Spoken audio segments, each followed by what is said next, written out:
Welcome back.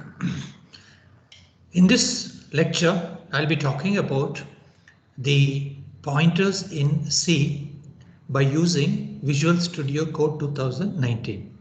So let's just move on to the Visual Studio first and then just follow me with the step-by-step procedure for declaring a pointer variable in C and how we can allocate memory dynamically and various other important concepts. So let us now share the screen and take you to the this is Visual Studio Code. Now let me open a file, a new file, and call it as pointers.c.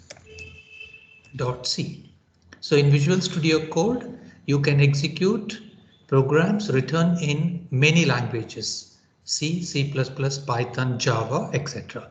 The extension is very important, based upon which the IDE will bring in the appropriate compiler and try to execute the same.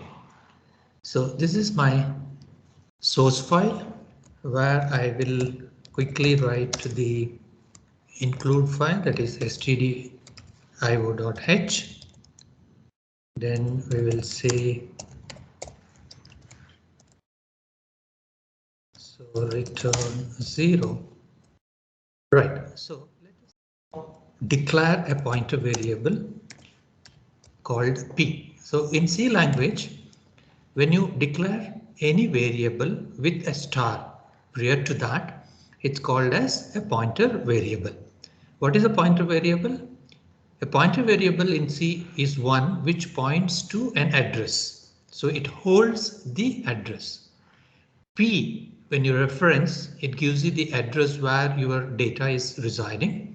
And when you say star P, it is the contents. So now let's assume that I want to now store some values into a pointer variable, that means into the location where this pointer variable points to, right? Now, in order to do so, since it's a pointer variable, the address what it holds is a chunk initially. And hence we need to allocate the memory dynamically so that we can store our data. So how do we allocate? Now I should assume that I am going to store the integer values, because the pointer variables, when you declare in C, it also requires the data type. So this means that whatever the data of integer type only I can store.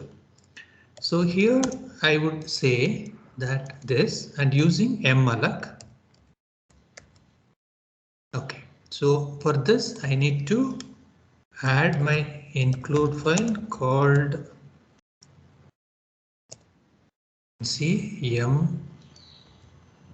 malloc.h.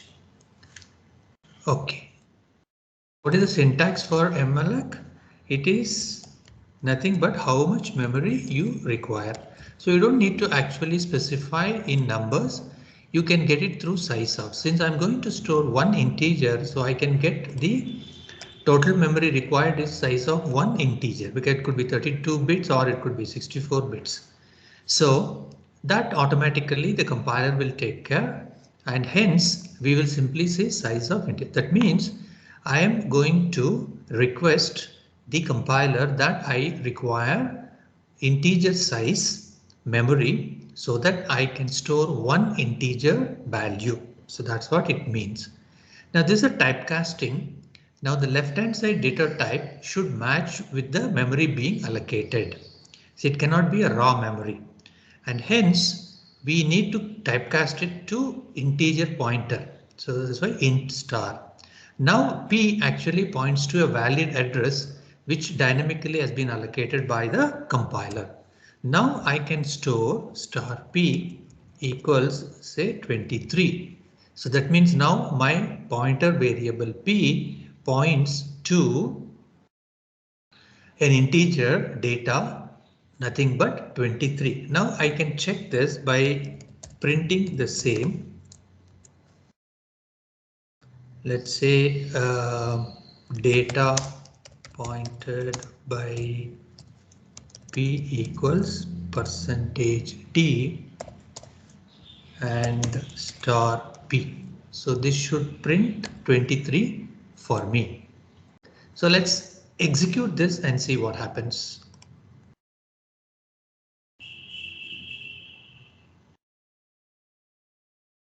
Yeah, you can see here that the data pointed by P is 23. That means the program is working properly. There are no issues. Now, supposing if I comment this, that means assume that I am not allocating the memory and trying to, assign 23 to the pointer variable P. Actually, P is not pointing to a legitimate memory location. So I may get a fatal error. So don't try this. I will not do that because this P might be pointing to the OS area, operating system area. So it might cause anything. So let us not do that. Now I can actually declare another pointer variable. Let's say Q. So int star Q. And I can now say star Q.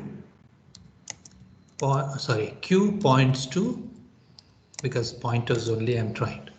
So now you can see that I have another integer pointer called as Q, which is now pointing to the address. So Q holds the address of P. So when I say instead of P, say Q, it would print the same. So I'll just delete this output area and run this again. So it will print the same. So there's no problem at all because Q now is another pointer variable of type integer, which points to P. In turn, I am trying to. So that means that there is one memory location which has been allocated, and now two pointer variables P and Q are pointing to that. No problem. Any number of pointer variables can point to that. So this is the fundamental concept behind a pointer variable in C, which we have demonstrated using Visual Studio Code 2019. Thanks for watching.